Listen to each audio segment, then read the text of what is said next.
Hi guys, welcome to another episode of Nightly Death, where I try to help you with any questions that might be concerning you about a loved one's passing or maybe something's happening with you that you feel you need to prepare your loved ones. I'm trying to help others with my situation.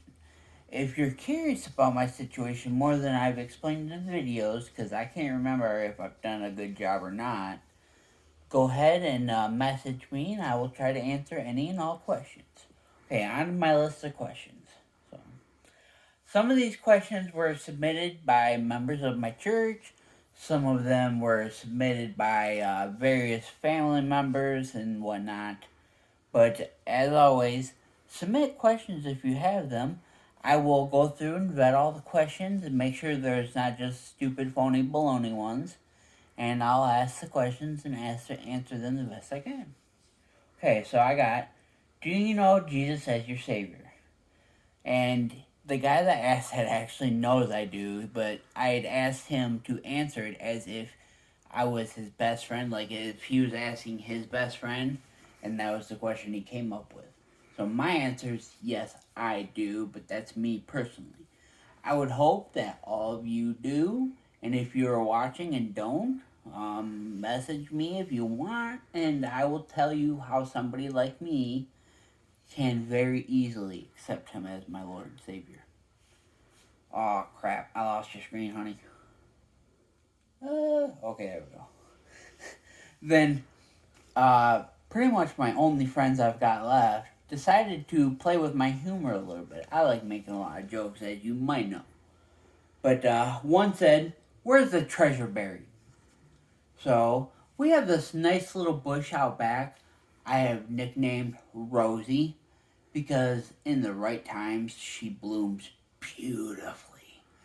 If you dig just right at the right angle underneath her, you'll get to a box. Got a good amount.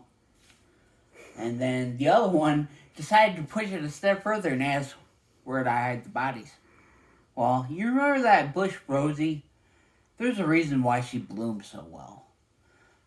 Um, Compost. There's the word I was searching for. Okay, anyways, we'll get on with this. Oh, and then from my wife. Yeah, she was playing with my humor too, but do I need to wipe your hard drive? And I would say, yeah, probably, just for the comments like where my treasure's buried and where I buried the bodies. You know, we don't want that just get out in the public. I mean, who's going to trust YouTube? And we got, how has my opinion about death changed now versus before? Now that I have friends versus before when I didn't have friends. My opinion on death about that is not really changed. Because to me, it's really hard to explain, but the way I view death is it's not for them, it's for me.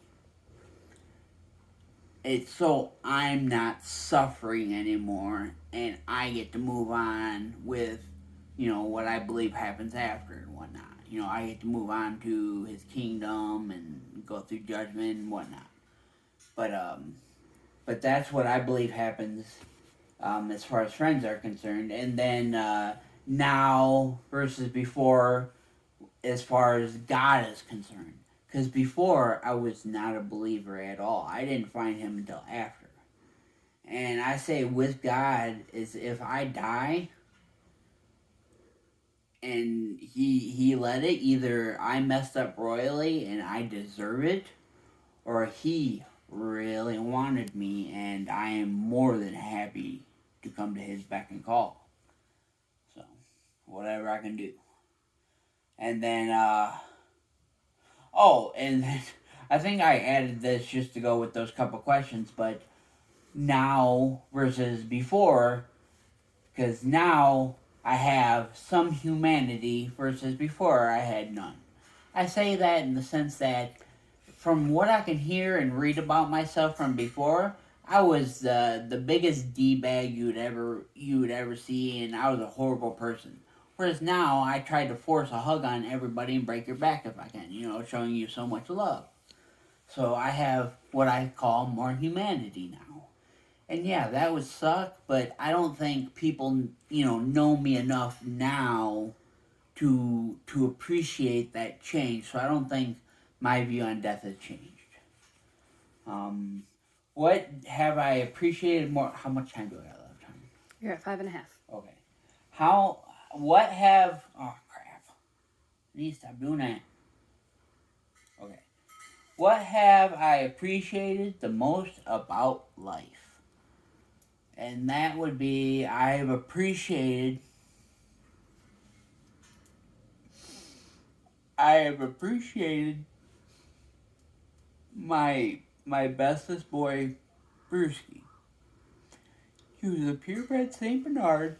He was my best friend, and he was an untrained therapy dog, and I mean that in the literal sense. He would walk me around safely, and then if he sensed that I was getting stressed out or angry, he would come and make sure I was okay and distract me.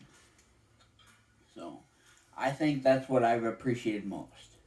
You would expect me to say my wife, but what husband says that? So, I don't know. What has brought you the most joy? I guess that should have probably been the pets. And the most joy I would have to say is my wife.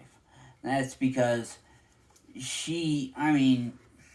yeah, she's in charge of everything because she's got to take care of me and everything. So, yeah, she's the one that says yay or nay to everything. But no, and I can say this honestly, but she is the reason I am able to do like my woodworking, how I've started Kennedy's Cross. She's the reason I'm able to do that type of stuff. So my hobbies that I do to keep myself going and stay mentally clear, or if I start going on a mental break and whatnot, she comes straight to my side and asking me if I need my special medications or do I need a hug or why don't I just go outside and do a lap in the yard or something?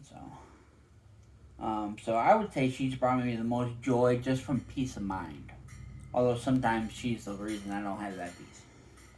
What are you the most proud of? The thing I'm most proud of is the fact that Kennedy's Cross, my company, not only do I run it pretty much by myself. My wife does all the liquids work because I can't handle liquids. But I do all the woodworking and pretty much all the handiwork. And I'm the one that started the business. It's also the reason why I went downhill real bad. But anyway, so that is probably what I'm most proud of. And lastly, my main advice to others. My main advice to others is you would be surprised to know not wear a damn helmet. It's not be safe. No. It's not even listen to your wife. Have your wife, have your life. No. And actually, I hate that. It's happy spouse, happy house. That is correct. But anyways, no, it's not even that. It's listen with an open heart. Because that crazy kook down the hall that spouts nonsense every now and then that you don't listen to all the time, you tend to just think he's spouting crap, he might know exactly what you're going through and how to help you. Maybe all you need to do is listen. So instead of saying he's full of crap and knows nothing, listen and then use your own knowledge to weed out the crap from the good stuff. That would be my advice. Use your knowledge to use others' experiences to help yourself. I have multiple lifetimes of experience to go. I've got people that have been 70, 80 years old talk about how I've got more experience in my life than they've had because of all the crap I've been through. So it's really hard for me to believe that somebody 20 years old would go into his 20s or something and not take any advice I would have to give him because I say stupid shit sometimes. So, anyways, I gotta wrap this up, guys. Thank you for watching. If you've watched, have a peaceful night, guys. See ya.